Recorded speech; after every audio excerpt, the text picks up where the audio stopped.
Hello guys, আজকে আমি আপনাদেরকে একটা লুচ্চা পিঠার গল্প শোনাবো। এখন নিশ্চয়ই ভাবতেছেন পিঠা আবার কিভাবে লুচ্চা হয়। আসেন তাহলে আপনাদেরকে এই গল্পটা শোনাই। পিঠার মধ্যে সবচেয়ে চরিত্রহীন পিঠা কোনটা জানেন? সেটা হচ্ছে চিতই পিঠা। চিতই পিঠা এমন একটা পিঠা, সে কখনো দুধে ডুব দেয়, কখনো রসে, কখনো আবার তাকে দেখবেন গুড়ের সাথে মাখামাখি, আবার কখনো সে শুটকি, ধইনা পাতা, সরিষা ভর্তা ছাড়া চলতেই পারে না। সুযোগ পেলে সে কখনো আবার গরু, হাঁস, মুরগি এদের সাথে আবার ইটিস পিটিস চলতেই থাকে। এবার বুঝছেন কেন আমি তাকে এই লুচ্চা পিঠা বলেছি। যাই হোক, এই লুচ্চা পিঠা কিন্তু আমার অনেক অনেক পছন্দ।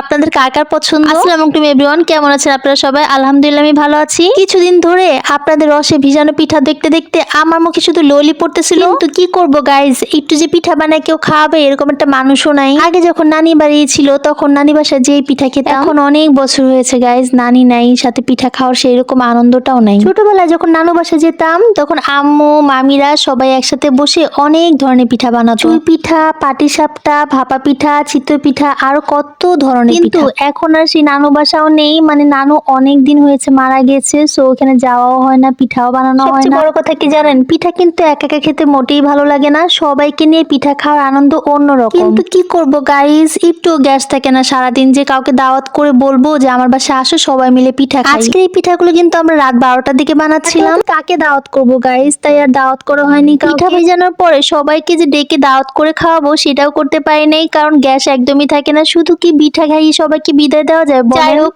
অনেক দিনের আশা যে আমরা ভিজানো পিঠা খাবো, তাই আজকে পূরণ করতে যাচ্ছি। আম্মুর হাতে চিতই পিঠা কিন্তু অসাধারণ মজা হয়, তাই আম্মু এটাকে ভালো মতো গুলাচ্ছিল আর বলতেছিল ভালো মতো এটাকে চ্যাটকে চ্যাটকে তারপরে গুলাইতে হবে। পিঠার এই ময়দাটাকে ভালো মতো চ্যাটকালে নাকি ভালো মতো নরম হয়, সাথে পিঠাটা ফুলে। প্রথমবার যে পিঠাগুলো বানানো হয়েছিল সেগুলো কিন্তু একদমই হয় নাই, পরের বার যখন ভালো মতো চ্যাটকে পিঠাকে বানানো হয়েছে তখন হয়েছে। এই যে দেখো আমার এই পিঠাগুলো কত সুন্দর ফুলে গেছে, এরকম নরম নরম হয়েছে। ইনশাআল্লাহ কিছুদিনের মধ্যে একটা চুলা কিনবো আর সবাইকে দাওয়াত করে খাওয়াবো আমার বাসায় পিঠার দাওয়াত। আমি গাইস সবাইকে নিয়ে একসাথে খেতে খুব পছন্দ করি, একা একা খেতে আমার কোনো কিছুই ভালো লাগে না। পাশের চুলায় কিন্তু গুড় বসিয়ে দিয়েছিলাম, মানে পানির মধ্যে একটা গুড়ের চাকা দিয়ে দিয়েছিলাম আর গুড়টাকে ভালো মতো নাড়াচাড়া করতেছিলাম যাতে জলদি জলদি গলে যায়। এদিকে আম্মু বললো একটা গুড়ে নাকি হবে না, আর একটা গুড়ে অর্ধেক দিতে হবে, তাই আমি একটা পলিথিনে গুড় ঢুকিয়ে তারপর এটাকে পুতা দিয়ে ছেঁচতেছিলাম যাতে অর্ধেক ভেঙে যায়। এই যে দেখেন এখন কত সুন্দর টুকরা টুকরা হয়ে গেছে গুড়টা। এইখান থেকে সবচেয়ে বড় টুকরাটা আমি গুড়ের মধ্যে মানে পানির মধ্যে দিয়ে দিলাম। পাশের বড় হাঁড়িতে আমি পানিটাকে সিদ্ধ দিয়েছি গুড়ের সাথে, আর এই